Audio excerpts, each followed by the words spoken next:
Such a pleasure to come back to you. I was looking forward to it. I received all your beautiful letters and greetings and all that you wrote to me. It was so loving and so encouraging to know about your progress here. And when I was really working very hard, I used to think of you, and I would put this idea into my mind that a day will come when the prophecy of William Blake must come.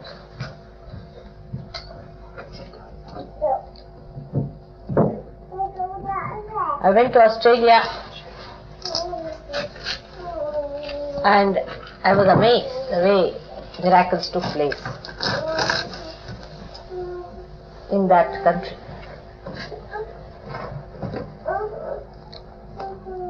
It is said that in the Purana there was a saint called Trishanku who committed some mistake, little mistake, and he was sent as the Southern Cross hanging in the air and was told that you must create your own heaven. And really Australia is heaven, no doubt, but it's Muladhara. It is Muladhara. The people are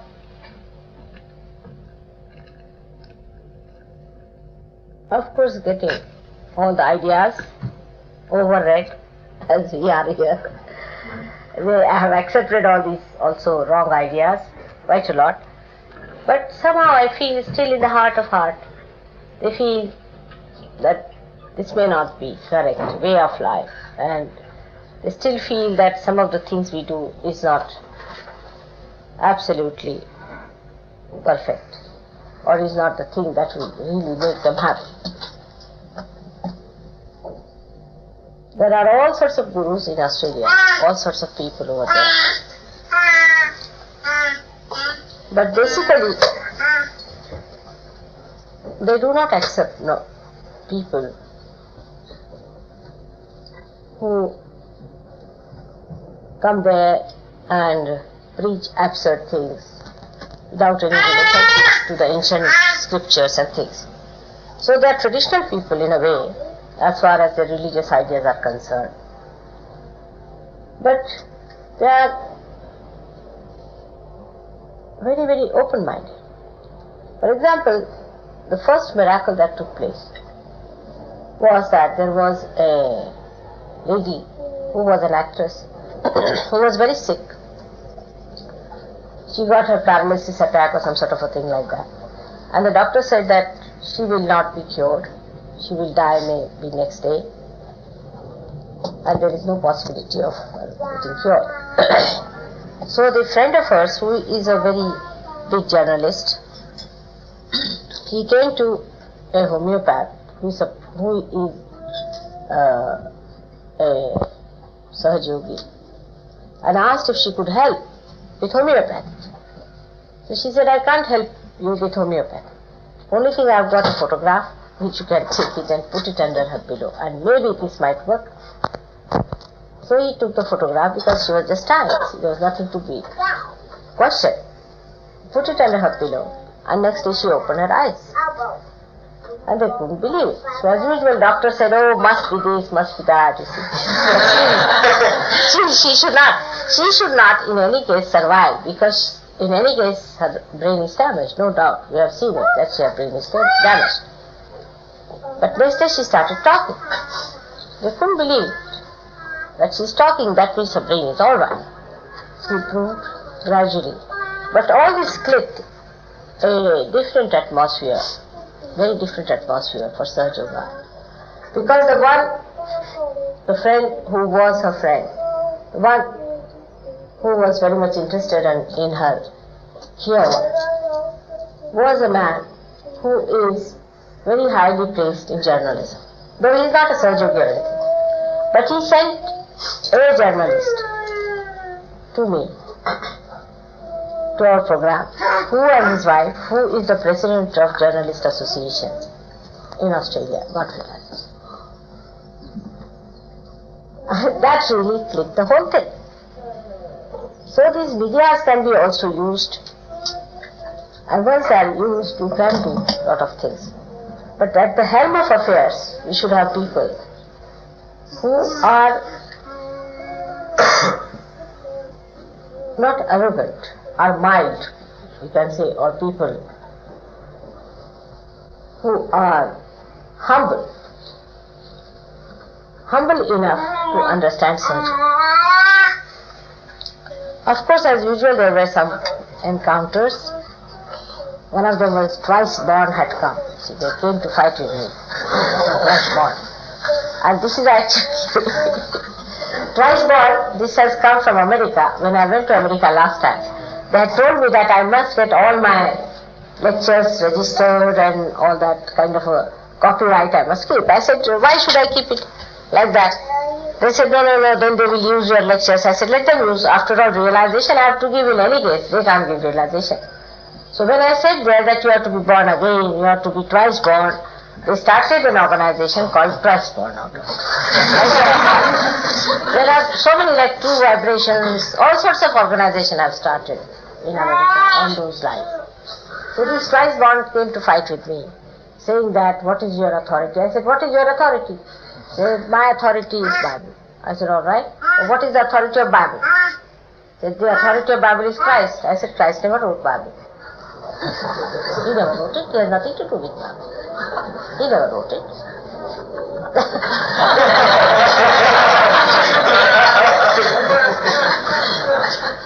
So they did not know how to answer me. And what he said, they said, still you must have an authority. I said, I will prove my authority. First of all, you tell me your authority to ask this question.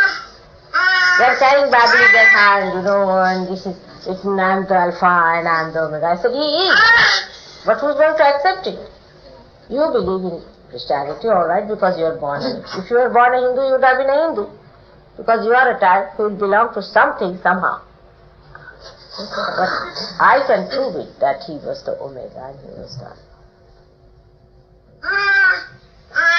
Then they started attacking this, that, but somehow everybody threw them out. It was over. It was very interesting because so many people got realization. And they came to programs that we had so-called seminars in the open. We arranged seminars because we had no place to go to with 500, 600 people. So there is one gentleman who has a big house which has got a big compound. So we invited them, all of them there with their houses. The whole day they were there. It was like a Sermon on the Mount sort of thing. So many of them sitting there, they're having their food and they're talking and all that. So many people getting cured. It was really remarkable the way these people took such interest and came all the way, and for the first time they had their realization.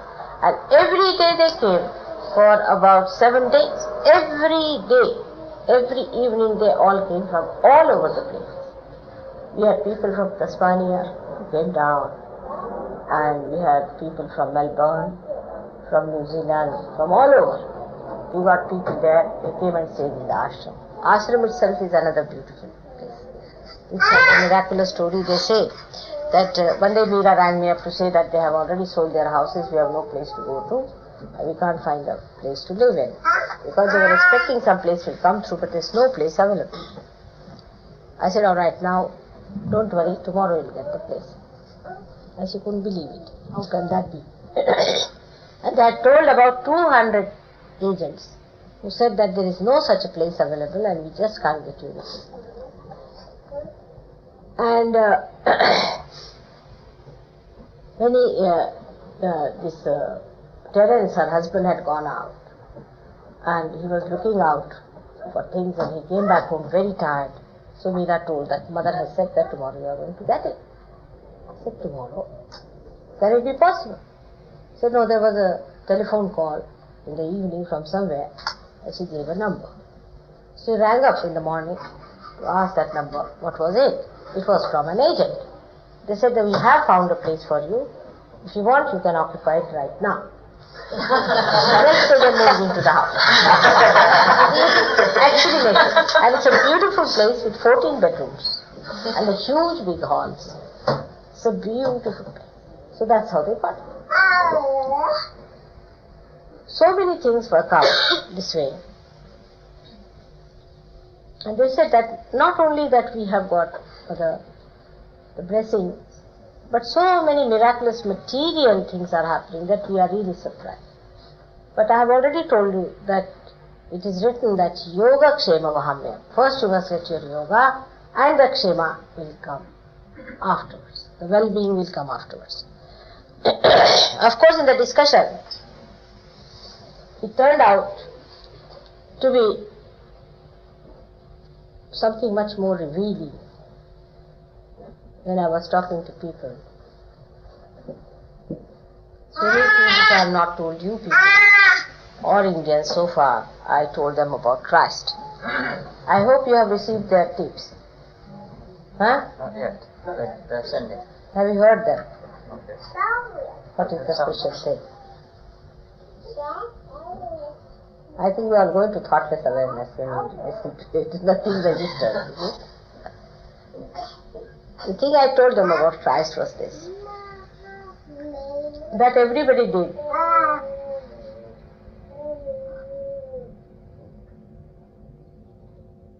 Something great for our awareness. Like Moses, he brought in the idea of dharma, he gave us the idea of balance. And we had Abraham and all these people. But Christ did the greatest thing in a way. Because he came at a point, which is the Agya Chakra, where ego and superego cross each other. And what he did, that all this karma theory that was there so far, that you have to suffer your karma, he came to counteract it by saying that he died for our sins. Means he can suck our karma. So this theory of karma is over now because Christ is born. If Christ could be awakened in your Agya Chakra, then all your karmas, past karmas, all your sins will be sucked by the sun. But Christians, those who went to India, were stupid people. They wanted to extend their empire there, in their own, not of Christ. So they never communicated. I don't know if they even saw what it meant, dying for our sin, what it has relation with karma thing. So when they went to India, they put Christ in such a funny way that Indians would not accept him. And because of that, the integration of Christ's life with Indian philosophy could not take place. On the contrary, they completely repelled him. And they could not understand Bible. They would not see it. That's how Christ, who came on this earth for such a great purpose, is to suck our karmas, was completely lost to them. And still so many gurus are talking about our karma thing and making full advantage of it. They are not aware that Christ came for this thing. He has already done it for us. Once your Agya is established and you get your Christ awakened within you, all your previous sins are sucked. But the most unfortunate thing is that those who are supposed to be Christian nations have the worst Agyas. This is the biggest tragedy, is that they have forgotten the Lord's Prayer, which is the mantra for our Agya. I think forgiving others is very important. We must learn to forgive. All the time we must learn to forgive. That is the best way we can keep our agya in control and our ego at its proper level. What right have you got to be not forgiving? Because by not forgiving, you are harming yourself. That's why forgiving others is the only way we can really control our agya. Even forgiving ourselves. We have to forgive ourselves and we have to forgive others. Today is a day when I should be talking about Sahasrara. Because tomorrow is a day of Sahasrara. And that is the greatest blessing of Sahaja Yoga after Christ's advent. Even if you accept your sins, you are to be given realization. Without realization, it has no meaning. And so, this Sahaja Yoga, which is today's Mahayoga, came into being because you all have to be realized. You have to know yourself. The self, that is the spirit. That is the only way we can know God. There is no other way that we can know God. We have to be our spirit. The second thing that we in all the Christian nations have done is to forget our spirit. It is a double catch. If the ego develops, it covers your heart. You can even become emotionless. When it covers your heart, then the heart becomes like a stone and the spirit does not shine. All the time what you have to say, that I am the spirit. All the realized souls have to say, I am the spirit. I am not this body, not this mind, not this superego, none of these upadhis as they call them.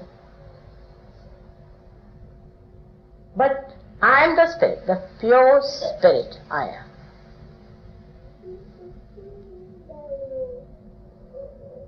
If you could recognize that part in you, that you are the spirit, your realization will be fully established.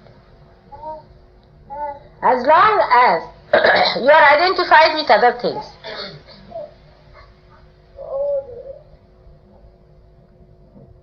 this cannot be established. So first and foremost thing you have to recognize is that you are the spirit. You are not the thoughts which are overcrowding you. You are not the fears with which you suffer. You are not the ambitions with which you run. But you are that pure spirit which never changes, which is eternal, which is blissful, which is Satchitan. We all Sahaja Yogis have to know that we are the spirit. This is the mantra that one has to recite for heart catching. If your heart is not clean, you can never get realization. Anybody who comes with funny ideas about me, you have seen, he never gets realization. You have to have clean heart. You have to cleanse your heart. That's why I sometimes say that you have to put your Guru into your heart, who will clean your heart. Just to clean your heart. As you employ a maid in the house to clean your heart, you can employ your mother for that purpose. Cleansing is my job. Morning till evening I am cleansing. That's my name is also. But cleansing is such a big thing, that brings forth everything else with it. If there is dust on the diamond, on any diamond, which may be very expensive, you cannot see it. In the same way, if your spirit is clouded with doubts and fears, cunningness, then your spirit cannot shine. Now it is such a vicious circle that it is not easy to break. Even there your mind can cheat you. For Sahajogi it is very easy, because to sit before my photograph, you put your left hand here and one on your heart and say, I am the spirit. Mother, I am the spirit. Can you try that now? Just put it. And say it together. Mother, I am the spirit. Again. Mother, I am the spirit. Once more. Mother, I am the spirit. Again. Mother, I am the spirit. Better?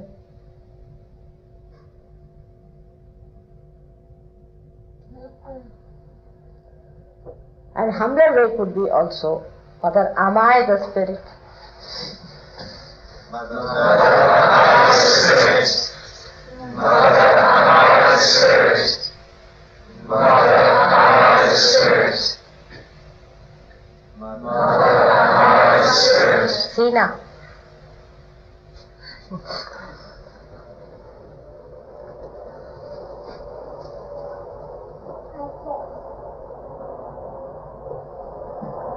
Now Sahasrara breaking took place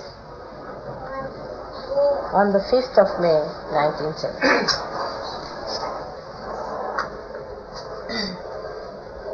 I was just pushed into it. And I said one has to now break it.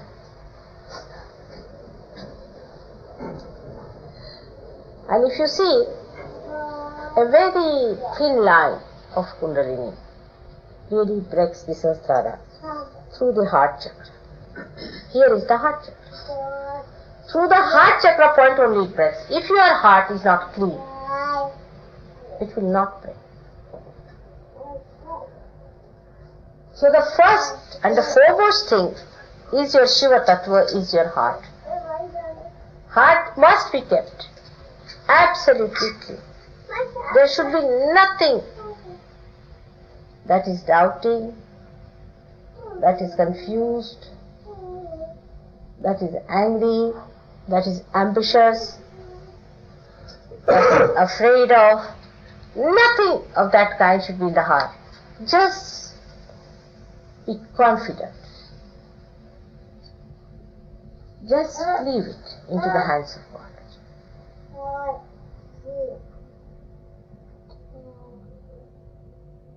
Because that is the point where the Kundalini takes it.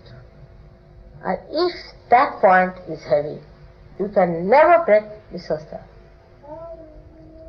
Then it happens, it's such a vicious circle again, sensing those people who have a bad heart, they come to me, they cannot get realization. So they have an additional chance to attack me by saying, we never got realization, we never felt the vibrations, so how is it that you are this? Because already the heart is dirty, you see, it starts then emitting, manifesting its spirit. And then it goes on adding up, and then they can build up a big story against me. But the main thing is you have come to ask for something so great. You have to have a heart which is humble, steadfast, and also proud of itself. Because in this heart is the spirit which is going to be enshrined. Now what do I do about your realization? My heart is very pure, absolute purity.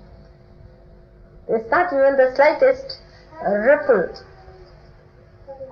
of anything else but love for you. Even if I get angry, it is out of love. Even if I say something sometimes harshly, it is out of love, to keep you out of troubles. But in my heart, there's nothing but pure love, pure love. And this pure love is the pure vidya, is the pure knowledge. Is the pure knowledge, is pure vidya. The complete technique of purity it knows. How does the water purify you? Do you know the technique, what the water does to you? The complete technique of purity resides in the heart. And how do I give you realization? Is to put you in my heart, bathe you there nicely. Have you seen crocodiles?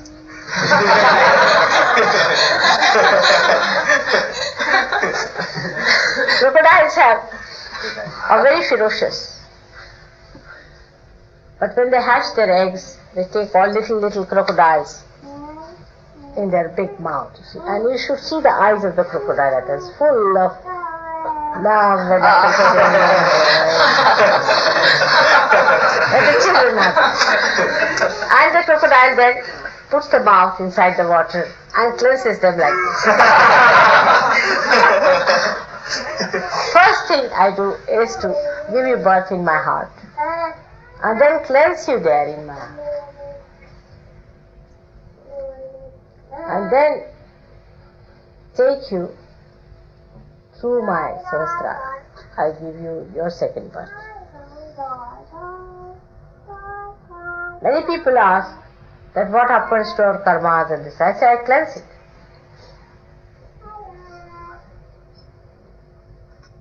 It has to be cleansed. So many people have asked one question so many times, that how is it that Kundalini is such a difficult thing and how is it you can do so well? I think there must be something special about me. And I need not tell them who I am. If I say Adi Shakti, they think some sort of a angry woman who is about to Adi Shakti, it's a Shakti itself, power itself is horrified, and then on top of that is Adi Shakti. But this is the Adi Shakti of love, which is beyond human conception. Only by its power you can recognize it and understand it. How it cleanses you. That's how people get cured. They don't know how they get cured. Just with a photograph under your pillow. There's another actress in India who is getting cured. Very famous actress. With surgery. Just they can't understand and they cannot explain. But this is a pure knowledge of cleansing, which is built in that photograph, built in those vibrations. It knows everything, the whole technique is built inside. Once you have the vibrations, you don't have to learn any technique, it works out by itself.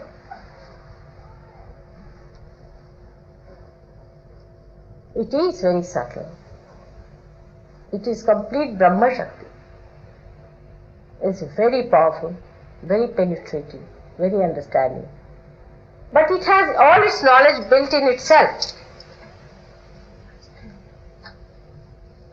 It's the Shuddha Vidya, it's the pure knowledge. When you say Nirmala Vidya, is also the same. It is immaculate. It cannot be compared with anything. The technique is so perfect that it never fails. It knows all the permutations and combinations. It knows how to work it out. One has to enter into the kingdom of God to see the working of all these techniques. That is why it was necessary to open the Sahasrara of people. Otherwise everything is Greek and Latin for people who listen to all these great prophets and to great avtaras. They thought they were talking through their hats. I mean, nowadays we talk through our hats only. Because Sahasrara is there, and through Sahasrara we hear and we talk. To break this Sahasrara was very important. Of course, you were also ready to receive it. The time had come, a mutual understanding was there, and it worked out. It's a tremendous thing. It has happened. It should work out in England. I should be here on this day, because as I have told you before, England is the heart of the universe. So we should see what's wrong with us. Very important for us to see as English people living in England what's wrong with us, with our heart. Because we are responsible for this great happening, because only through heart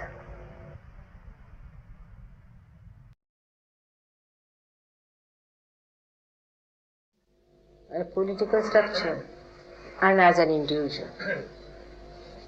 Because if the English would clear the atmosphere of England, it would be very easy to click the Sahaja Yoga throughout the world. And that's why the responsibility of English is much more.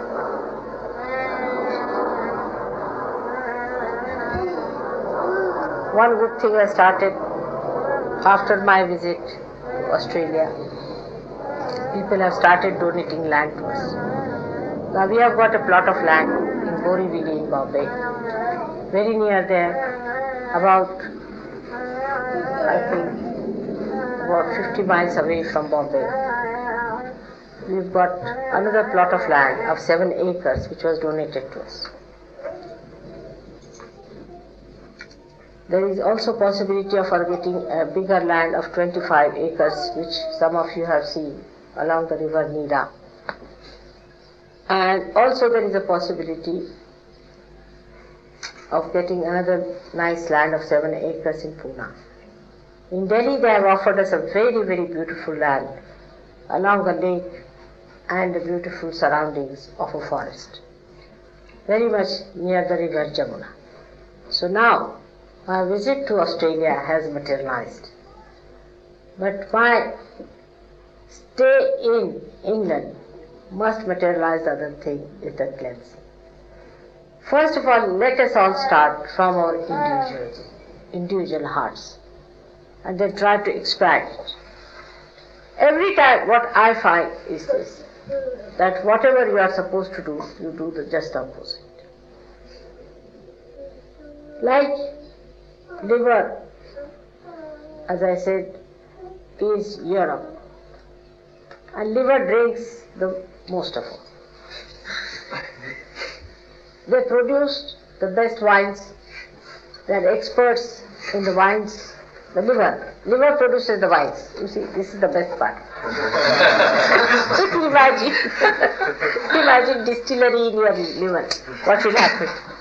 So the liver has become the distiller. It is very surprising. Now, this is the heart. Heart has to be large-hearted. Everyone has to be large-hearted. So we have become small-hearted. A man with a heart is very courageous, very bold, very hardworking. Here we have lots of fears and problems, and poets like Lord Byron.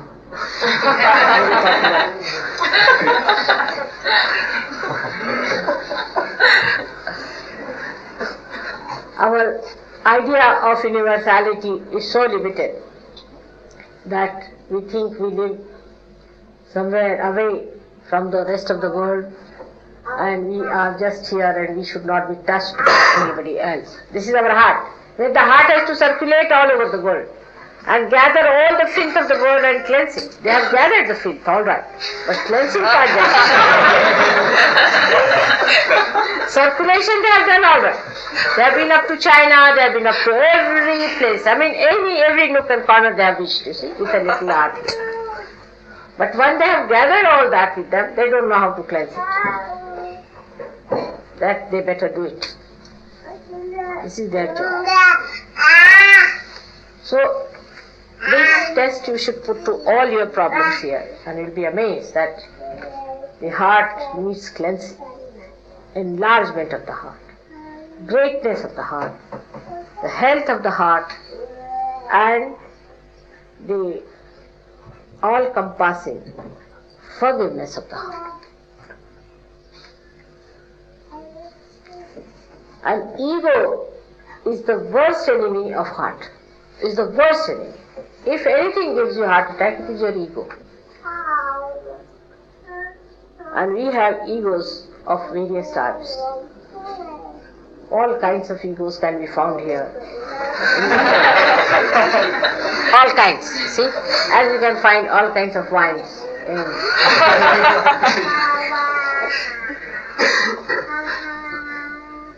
So we have to know also what kind of food we require for this heart to be kept clean. First of all, we must develop a heart which has sweet feelings for others. Understanding for others.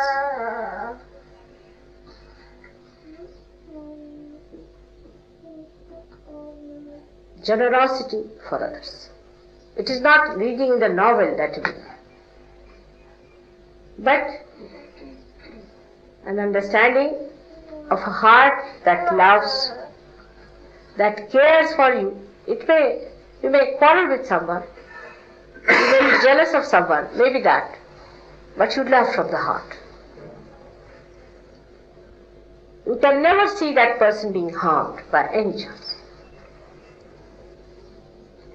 All the wealth of the world, all the ego of the world, you will deny to give your love.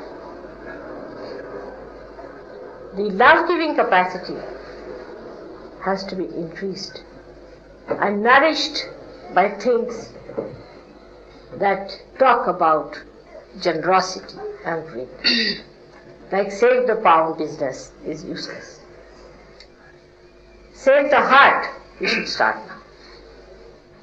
We have to save the heart, because it is you, the English, who are going to save the heart of the universe. So the Sahajogis have to have very large heartedness.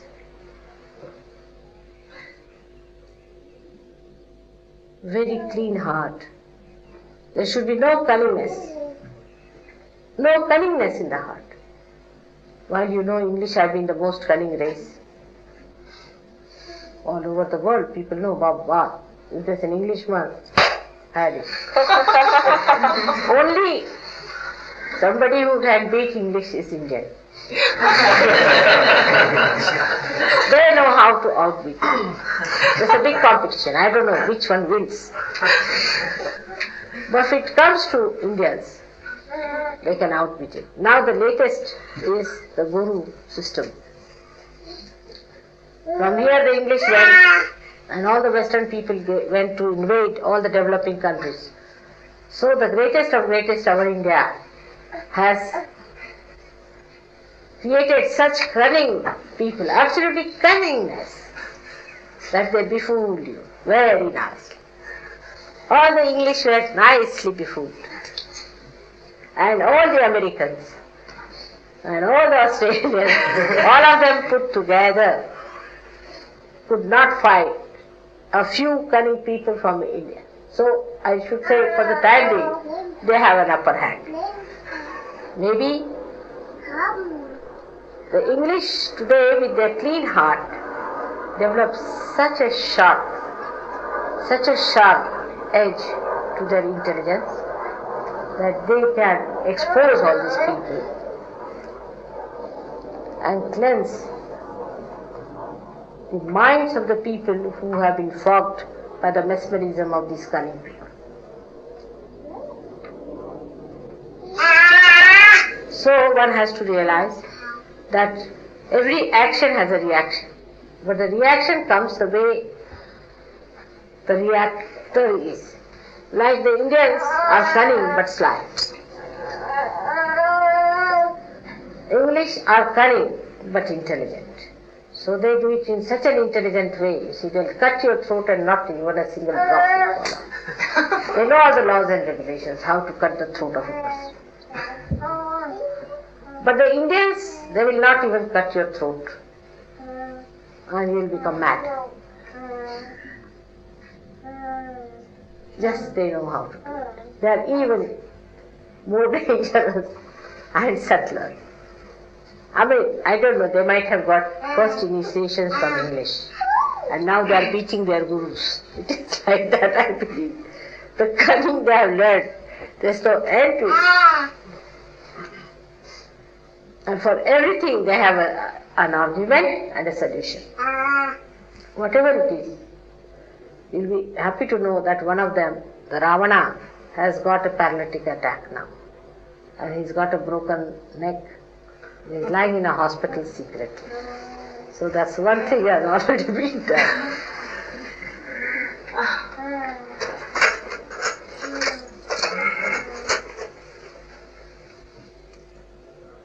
Now, today is a day of really great celebration for us. Very great celebration. Because it celebrates the rebirth of the universe. It's nice to celebrate the great advent of great people and their birth dates and all that. Like we celebrate Christmas, we celebrate the birth date of Nanaka and all these people is great, no doubt. But this is the greatest where every human being is to be reborn. Such a great thing. It's a very great day and an event when all the human beings were promised to get their realization. Without that, we would never have known the Spirit. We would never have known God Almighty. We would never have known the love that is permeating all over. We would never have felt that love, that power that controls the whole universe. We would have been blind and blind and blind. So this is one of the greatest days that we have to celebrate with great joy and happiness, because it celebrates the emancipation, the evolution and the rebirth of the humanity. For the advents and all these great incarnations do not need any rebirth. They are permanently just the same. They are permanent fixtures. There is no change in them. Nothing. So what is there to celebrate their birthday? I don't understand. Every year they are just the same. Their age is just the same. They remain the same. What is a birthday? They never grow. They never mature. They are over matured already. But it is a great thing that you all should jump into that great realm of divinity, that you should know about the all-pervading power, and that you should become aware of the flow of that power through you. Without this, everything is useless. Everything is darkness. Everything is confusion and relative. So let us all really today celebrate for all other Sahajogis who have received realization all over the world. They are all putting their attention to you. And today they are all doing their pujas in their own places. We have to think of them, because all of you are one, connected with each other in love and in common bondage of your mother. May God bless you.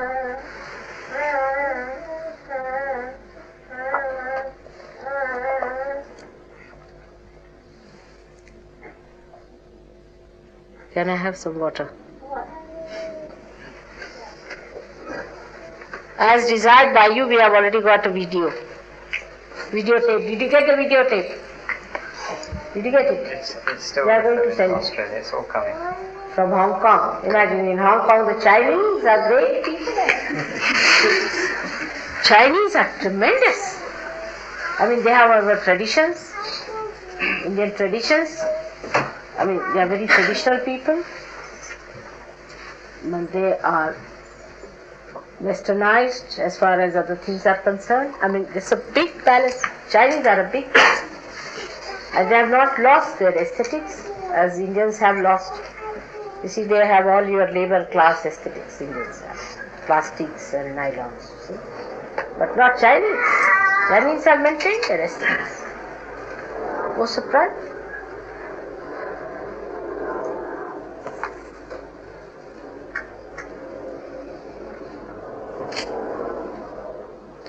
Any questions?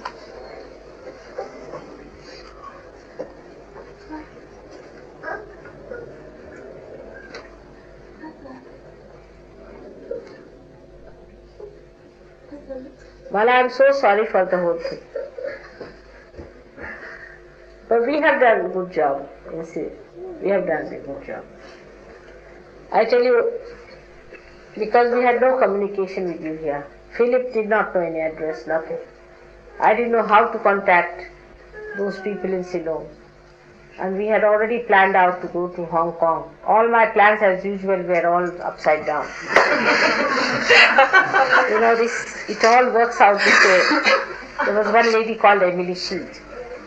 She came from Hong Kong. And she wanted me to go to Hong Kong. And just to give her a lesson perhaps, you see, it worked out that way. So what to do?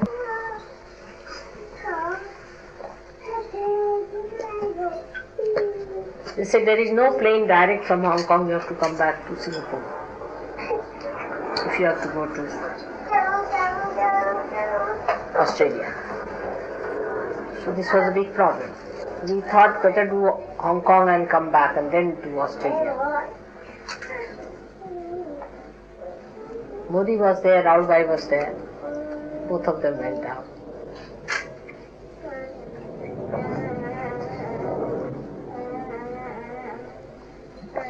India has done one good thing, is they are getting donations of land. This is something great. If we have no place, we can at least pitch our tents there.